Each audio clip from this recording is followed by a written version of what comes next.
اس کا ستیہ ناش کر دیا گیا، اس پہ الزامات لگے، اس پہ سب کچھ لگا، لیکن اب یہ کہا جاتا ہے جی لاہور بہت خوبصورت ہو گیا، وہاں برجز ہیں، وہاں یہ ہیں، تو آپ بھی بنا لیں، آپ کو کس نے روکا؟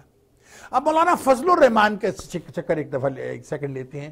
فضل الرحمان ایک لوگ کہتے ہیں کہ ایک منافق قسم کا سیاستدان ہے، اس سے جس کی طرف بھار دیکھتا ہے ادھر جدھر بھاری ادھر ہو جاتا ہے۔ کبھی وہ مشرف کے ساتھ ہو گیا، کبھی وہ نواز شریف کے ساتھ ہو گیا، پھر وہ زرداری کے ساتھ ہو گیا، وہ گھومتا پھرتا رہتا ہے۔ یہ چیز بہت سی بڑی امپورٹنٹ ہے۔ ناظرین، اس سے بھی کہیں زیادہ جو بات میں آپ سے اس وقت کرنے چلا ہوں، یہ سوچنے والی بات ہے۔ اگر میں اس وقت پاکستان میں ہوں اور میں سڑک پہ مائک لے کے کھڑا ہوں اور کسی سے یہ پوچھتا ہوں کہ بتاؤ پاکستان کا دشمن کون ہے، سب سے بڑا دشمن، تو ہر شخص، رکشے والا، ٹیکسی والا، ٹیچر، پروفیسر، پارلیمنٹیرین، ہر شخص یہ کہے گا پاکستان کا سب سے بڑا دشمن بھارت ہے۔ یہ غلط ہے۔ ہاں، بھارت پاکستان کا دشمن ہے، لیکن سب سے بڑا دشمن نہیں ہے۔ ہمارا سب سے بڑا دشمن کون ہے؟ سننا چاہتے ہیں؟ پاکستان کا سب سے بڑا دشمن سعودی عربیہ ہے، اور اس کے بعد یہ جو ریاست ہیں جیسے ابو دبی، قطر۔ آج میں ایک ریسٹورنٹ میں بیٹھا ہوا تھا، میرے ایک دوست نے بڑے دنوں کے بعد کچھ ناراض سا تھا، پھر اس نے مجھے ای میل بھیجی، ٹیکسٹ میسج بھیجا، بھی آ جاؤ یار، میں ایم مسنگ یو، میرے چھوٹے بھائی کی طرح ہو تم۔ تو میں چلا گیا، میں نے کہا کسی نے محبت سے بلایا تو میں وہاں چلا گیا۔ وہاں پر وہی چھچورے سے جو لوگ بیٹھتے ہیں آ کر ایک کونے میں، اور یہ وہ، وہاں پر ایک نوجوان لڑکا بیٹھا ہوا تھا جو شاید فوج میں کچھ سال اس نے سرو کیے ہوں، کارڈ بھی اس نے مجھے اپنا نکال کے دکھا دیا۔ جب اس کو میں نے بتایا کہ میں نے رحیل شریف کو، پرائم منسٹر صاحب کو خط لکھا ہے اس کے بارے میں کہ ہماری فوج اس وقت جو ہماری آرمی ہے وہ 65% بھارت سے سپیریئر ہے، ہماری ایئر فورس تقریباً 60% بھارت سے سپیریئر ہے، اور ہماری نیوی اس وقت تقریباً 55% بھارت سے سپیریئر ہے۔ ہمیں کیا کرنا چاہیے اس وقت؟ بھارت ترقی کر رہا ہے، بھارت بلوچستان میں پرابلم پیدا کر رہا ہے، بھارت کے جاسوس پکڑے جا رہے ہیں۔ اگر یہی جاسوس جو ہم نے بھارت کا بلوچستان میں پکڑا، اور جو کراچی میں پکڑے، اور جو میاں صاحب کی فیکٹری سے نکلے، اگر یہی جاسوس پاکستان کے بھارت میں ہوتے تو بھارت کب کا ہم پر حملہ کر چکا ہوتا۔ صحیح کہہ رہا ہوں نا؟ بھارت ہم پہ حملہ کر چکا ہوتا۔ کشمیریوں پر جو ظلم کیے گئے ہیں، اور جو ظلم ہو رہے ہیں، آج کل بھی ہو رہے ہیں، کشمیریوں کا کیسا مارا جا رہا ہے، اگر ایسے ہم بھارت میں کسی ہندو کو مارتے تو کیا ہوتا؟ پاکستان پر حملہ ہو جاتا۔ اس کے ساتھ ساتھ جو پاکستان کے بارڈروں پر کیا جا رہا ہے، یہ ساری باتیں سوچنے کی، ان چیزوں کی وجہ سے ہمیں ریٹیلیٹ کرنا چاہیے۔ اس کو مد نظر رکھتے ہوئے پاکستان کو بھارت پر اٹیک کر دینا چاہیے۔ مشرف کے دور میں کیا ہوا تھا؟ ان کے بمبے اٹیک ہوا، کیا ہوا؟ کچھ کر سکے یہ؟ نہیں، کیونکہ مشرف ان کو پتا تھا کہ ان کو بھون کے رکھ دے گا۔ اس کے علاوہ ان کے پارلیمنٹ پر اٹیک ہوا، الزامات لگے پاکستان پہ، کیا کیا انہوں نے؟ جھینگا، کچھ نہیں کر سکتے تھے، کیونکہ انہیں پتا تھا کہ پیچھے سے بھتی ہوئی توتی پاکستانی دھوتی ہے نا، جو پیچھے سے باندھے، اڑا دیں گے پاکستانی، ہم اڑا دیں گے واقعی۔ ہاں، یہ ہوگا کہ ہمیں بہت زیادہ نقصان ہوگا، ہمارا چھوٹا ملک ہے، بہت تباہی مچے گی پاکستان میں، لیکن بھارت کو ہم سٹونز ایج میں لے جائیں گے، 70-80 سال پیچھے ان کی ترقی کو لے جائیں گے، وہ کبھی ترقی کا نام نہیں لے گا، اور کہیں 100 سال میں بھی وہ کبھی سوچے گا نہیں پاکستان پر حملہ کرنے کے بارے میں۔ 1965 کی وار میں ان سپاہیوں کو سلام کرتا ہوں جنہوں نے اپنے جسموں پر بم باندھ کر ٹینکوں کے نیچے چونڈا میں لیٹ گئے تھے، اور جہاں پر ہمارے بہت بڑے جرنیل تھے جس کو اندرا گاندھی نے کہا تھا کہ درندہ۔ سمجھ گیا میں کس کی بات کر رہا ہوں؟ خیر، بہرحال یہ باتیں تو بعد میں ہوں گی، لیکن اب ذرا سوچئے کہ ہمیں بھارت پر اٹیک کیوں کرنا چاہیے؟ اس لیے کہ بھارت پاکستان کو تباہ و برباد کرنے کی کوشش میں ہے، وہ نقب لگائے بیٹھا ہے۔ 65 کی وار کے بعد بھارت نے مشرقی پاکستان میں انوالو ہونا شروع کیا، مکتی بہینی کا بہانہ بنا کر اپنی فوجوں کو تیار کیا، پاکستانی افواج کے کپڑے پہنوائے اور ریپ کروائے ادھر جا کر، اور الزام لگا کس پر؟ پاکستانیوں پر۔ آج بنگلہ دیش کی نااہل، وہ میں اسے عورت ہے کچھ کہنا نہیں چاہتا، ورنہ میرے منہ سے بڑے برے الفاظ بھی نکل سکتے ہیں اس کے بارے میں، اس نے جماعت اسلامی کے 76 سال کے آدمی کو پھانسی لگا دی. اس کا قصور کیا تھا؟ اس کا قصور یہ ہے کہ وہ پاکستان سے محبت کرتا تھا اور ملک کے 2 ٹکڑے نہیں کروانا چاہتا تھا. مردانگی دکھائی ہے ترکی نے، انہوں نے اپنے سفیر کو واپس بلا لیا، لیکن پاکستان جس کے لیے اس نے اپنی بیٹا صرف ایک قرارداد سی ہلکی سی پیش کر دی، UN میں پیش کر دیا. آپ کو تو فوراً اپنے ڈپلومیٹک ریلیشن ان سے ختم کر دینے چاہیے، نہیں ضرورت. ناظرین، یہاں تو میں آپ کو بتانا ہی بھول گیا، ہم صرف پیسے لندن میں انویسٹ نہیں کر رہے، ہم اب بھارت میں انویسٹ نہیں کر رہے، اب ہمارے کاروباری لوگ بنگلہ دیش میں پیسے انویسٹ کر رہے ہیں، بنگال میں جا کر وہ کاروبار کر رہے ہیں. ارے یار خدا را، کیا ہو رہا ہے ہمیں؟ کیا ہوگا یہ؟ ان لوگوں کے پاس جا کے پیسہ انویسٹ کر رہے ہو جو پاکستان کو کا نام سننا برداشت نہیں کرتے، ان کے ملک کو مضبوط کر رہے ہو. ہمیں کرنا تو یہ چاہیے کہ UN میں جا کے ہم فائل کریں کہ ہم اس ڈویژن کو نہیں مانتے، انڈیپینڈنس کو نہیں مانتے، یہ بھارت نے غداری کی تھی اور بنگلہ دیش کو واپس لیں. اس کے بعد ہم وہاں الیکشن کرائیں، اگر وہاں کے عوام آزادی چاہتے ہیں تو پاکستان اپنی مرضی سے ان کو آزادی دے دے، کیونکہ وہ اگر پاکستان کے ساتھ نہیں رہنا چاہتے ہم زبردستی کسی کو کیسے رکھیں.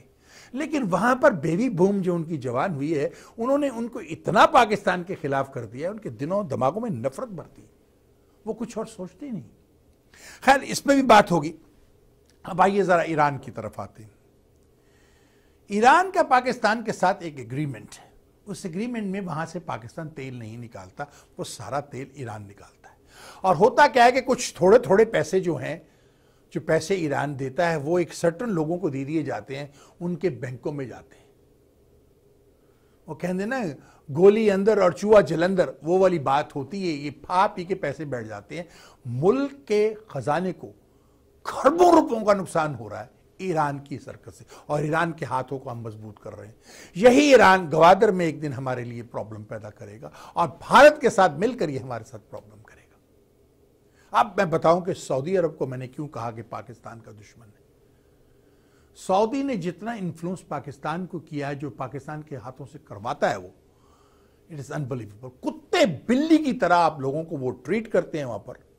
یہ کل کے بدو، کل کے ڈاکو، جنہیں لارنس اریبیا آپ نے فلم دیکھیں گی، انہوں نے اس زمانے میں ان کو لا کے بٹھا دیا. یہ سب ڈاکو تھے، سب بدو تھے، یہ چور ڈاکو تھے، سارے لٹیرے تھے. ان کو لا کے بٹھا دیا کیونکہ جی حضوری چاہیے تھی. نہیں، ڈیوائڈ اینڈ رول. برٹن کا تو کام یہی تھا، divide and rule. Having said that, یہاں پر میں یہ کہوں گا کہ سعودی عربیہ کے ساتھ ساتھ دبئی کی طرف دیکھیں، کھربوں روپے، کھربوں ہم نے دبئی میں لگا دیے. پاکستانیوں نے بلڈنگیں بنائیں، کاروبار کیے، اس ملک کو ہم نے بلڈ کر دیا. امریکہ نے بھی لگایا، برٹن نے بھی، لیکن پاکستان نے اس کو بلڈ کر دیا. آج جو میں کہنے لگا تھا کہ وہ بچہ جو بیٹھا ہوا تھا، جو کہہ رہا میں فوج سے آیا ہوں، جب میں نے یہ بات اس سے کی تو کہنے لگا نہیں جی، ہم نے تو صرف ایک جہاز انہیں دیا تھا، ہم نے ان کی ایئر لائن جب انہوں نے چلائی تھی. ہاں یہ سچ ہے، ان کے پاس تو جہاز بھی نہیں تھا، پائلٹ بھی نہیں تھا.